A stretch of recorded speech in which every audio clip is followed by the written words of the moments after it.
Here with Delaware Resource Group Superstar Athlete of the Week, Anthony Carranza, junior multi-sport athlete from Enid, Oklahoma, who took part in a special program this summer. And Anthony, tell us a little bit more about the American Red Cross Collegiate Leadership Program that you were a part of in Washington. Yes, so it was definitely a great experience.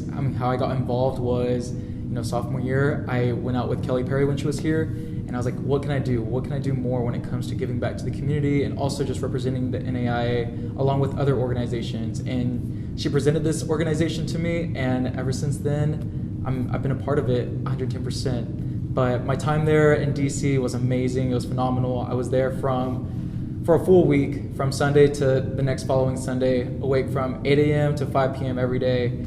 Just listening to influential people in the American Red Cross and what they do to give back to people that are in need. And what positive experiences did you take away from that? Yeah, so positive experiences. I got to meet a lot of influential people, not just within the American Red Cross, but outside of it, who I can now call mentors. And also learning about what it means to give back, servantship, for sure. So, as part of that program, you organized a blood drive recently. Tell us how that went. Yeah, so we had our first blood drive back in November. It's been a long time since the American Red Cross has been onto our campus, so it's great to have them back. But overall, it was a success. We had about 45 donors that day, and we had approximately about 70 to 80 pints of blood given. On campus, you're a member of the competitive dance team as well as the track and field team. So what other leadership roles have you taken on across campus? Yes, maybe far too many, but I'm also a resident assistant here for the university, so I work with housing here on campus. I'm also the ASA Sooner Conference representative for our school, as well as the Sooner Conference.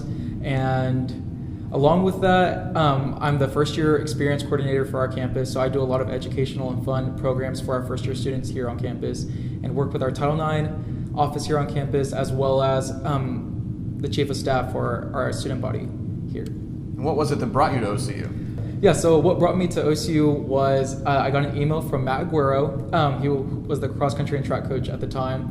Did not know anything about OCU, didn't even know it was here downtown in OKC, but came for a visit and fell in love with it, with literally my first step here on campus. And I just loved the fact that it was a small campus setting in a big city. What are you studying? So I'm currently studying human performance with a minor in business. What kind of career goals do you have for yourself? Yeah, so I want to go into the sports industry, either for the collegiate level or the pro league, working in compliance or working on, operations for a sports administration team.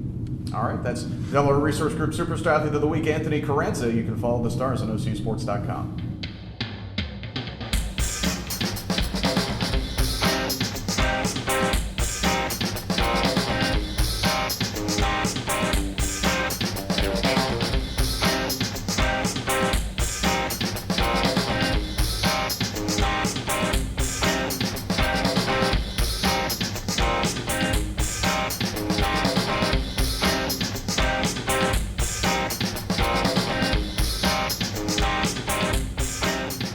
Here with track cross-country coach Frezer Legesse. The Stars recently took home 10 All-America honors in the indoor national championships. And Coach, let's start with Milan Todorovic, his achievements this past weekend in national championship, 2 All-America honors. Just tell us about his weekend. Yeah, I think it was just a phenomenal weekend for Milan in his last indoor season with us.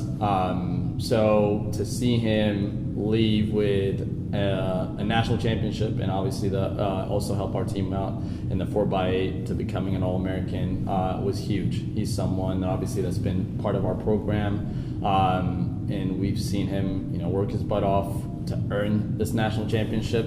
So yeah, we were very excited for him. It was a very emotional race for us.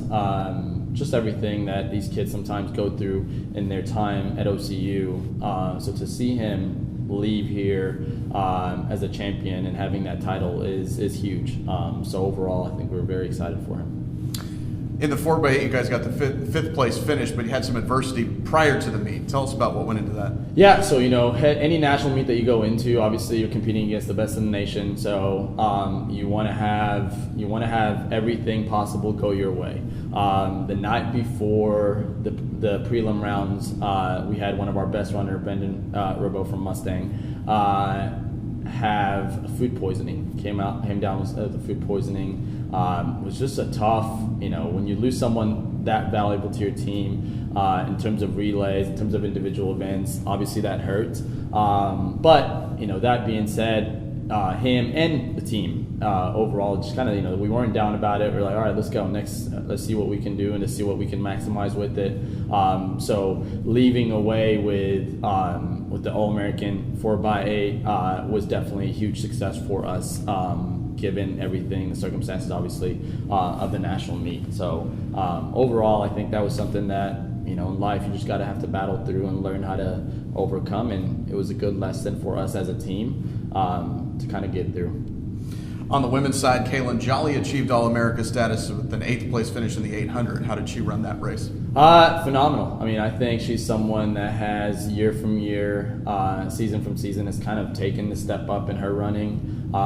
So last year was kind of her first individual event race in the 800. And we kind of got knocked out in the prelim this year, coming in and not being denied that All-American and that final was huge. So to watch her run a personal best indoor race, to make it into the finals, and then walk away with an individual title, and then come back and help our team, obviously, on the 4x8, get a 5th place finish, was definitely huge for our team as a whole. Her being, obviously, again, another senior on the team, getting things done like that is huge. Tell us a little bit more about the 4x8 race on the women's side. Yeah, I think it was our time coming in was, we were ranked 38th, but we knew we had a better time in us. We knew that our girls were capable of great things. So walking into it, we didn't really take into consideration of not leaving out of there without an All-American status.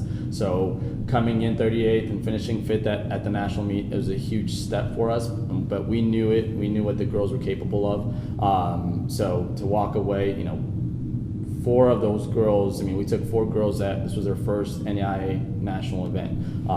So to be able to walk away with a 5th place finish in the 4x8 was huge. Usually we're talking about national championships and All-Americas. That means the end of the season, but not so much. You got the outdoor season coming up. What's the outlook for you guys in the outdoor season? We're excited about the outdoor season. Obviously our sport is a 3-season sport. You got cross country in the fall, indoor, and then outdoor. So we're kind of, all right, on to the next one. So outdoor coming up, again, we think we're very prepared to go out there and compete for national championships. And I think that's kind of what our goal is. We weren't quite satisfied with indoor given some of the circumstances that we had, but we know what we're capable of, and we know what we could be as a team. We're young, but I think we're very talented, and we've got bright futures in the future. So we're excited about outdoor and to go back out there again. All right, that's track cross country coach Frezer Legesse. You can follow the Stars on OCUsports.com.